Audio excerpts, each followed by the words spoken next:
እናም እናትና አባቷ በጦርነት ሞቱባት። እሷም በባህር ወደ ሳውዲ አረቢያ ሄደች። በባህር ወደ ሳውዲ አረቢያ ሄዳ መዳም ቤት እየሰራች እየኖረች ፌስቡክ ስትጠቀም ፌስቡክ ላይ የሰፈሯን ልጅ እዛው ከሚሴ እያለች የምታውቀውን ልጅ በፌስቡክ ተገናኙ። በአጋጣሚ እሱም ሳኡዲ ነው ያለው። ኢጃዛ ስትወጣ በአካል እየተገናኙ ምናምን ፍቅራቸው ጨመረ። ኒካ አሰሩ። ኒካ አስረው በፍቅር እያሉ እሱ ተይዞ ገባ። እሱ ተይዞ ሲገባ እሷ እየሰራች ያው እናትና አባቷን በጦርነት አጥታለች ታውቃላችሁ። እየሰራች ለአክስቷ ነው ገንዘብ የምትልከው። እሱ ተይዞ ሲገባ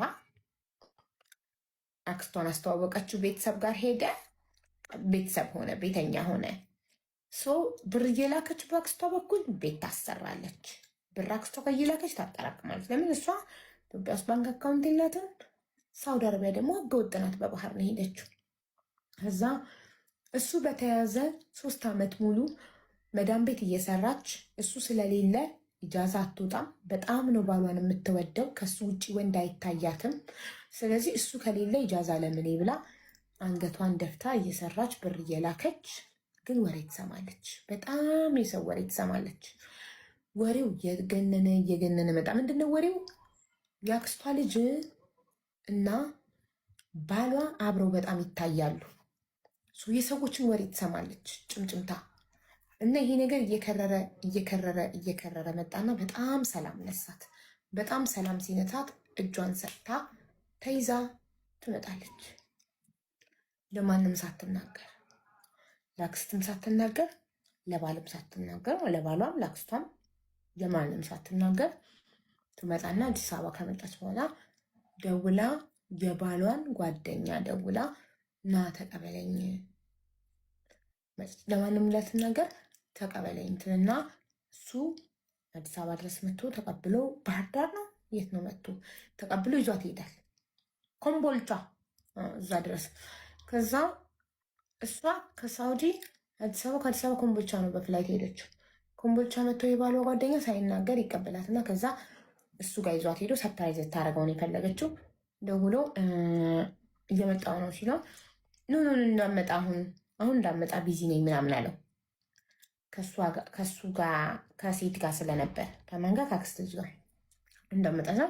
እሺ ብሎ ለነገ ቀጠረውና በቃ በነጋታው ሳያስበው ስትሄድበት ከእንትና ጋር ከአክስቷ ልጅ ጋር ፍራሽ ላይ ተኝተው አገኘቻቸው። በጣም ልቧ ተሰበረ። በጣም አዘነች። እሱም ብላ መጥታ እጇን ሰጥታ ከዛ አክስት ከልጇ ጎን ነው የቆመችው። ምክንያቱም ያቺ ልጇ ናታ እነሱን የደገፈችው። በጣም አዘነች። ልጅ ልቧ ተሰበረ። ፌንት በላች። ሆስፒታል ተወሰደች። ምናምን አገገመች። ዞሮ እነሱ ምንም ከምንም አልቆጠሯትም። ህይወታቸውን ቀጠሉ። ጀለሴ አረገዘች። ያቺ አክስት ልጅ አረገዘች። እቺ ኒካይን አወርድልኝ አለች። በስንት ጭቅጭቅ ኒካውን አወረደላት። አክስትየው ጋር የነበራትን ብር ተሳሰቡ። ግን ከጠበቀችው በታች ነው ያገኘችው ብር 500 ሺህ ብር ብቻ ነው። 3 ዓመት ሰርታ ግን ቤቷን አልካዷትም። ቤቷን ሰጧት። ወርቅ ነበራት እሱ ጋር። ወርቁን ተቀበለች። አትሊስት ንብረቷን አተረፈች።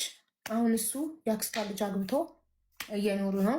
እሷ ደግሞ እዛው ከሚሴ ረቡን ያለችው ቤቷን ይዛ ቤቷን በስሟ አርጋ ቤቷንና ንብረቷን ሱቅ፣ ጥንጥዬ ሱቅ አሁን ያሳየችን ሸቀጣ ሸቀጥ በጣም ድንድዬ ሱቅ እየሰራች እነሱ ወልደው እሷ ብቸኛ ሆና አክስቷም እስካሁን ድረስ በእኔ ብር ስትልኪ ቤት ትሰራለች ቆይቼ ምንም 200 ሺህ ብር እንኳን ሳትሰጪኝ ብላ አክስቷም ከዳቻት። አክስትም የአክስት ልጅም ባሏም ለ3 ተባብረው ከድተዋት ብቸኛ ሆና እየኖረች ነው። በጣም ልቧ እንደተሰበረ ግን ስንት ዓመት እንደሆነው ክህደቱ አላውቅም። ግን እስካሁን ድረስ ስታወራ ትኩስ ነው ቁስሏ። እያለቀሰች ነው የምታወራው።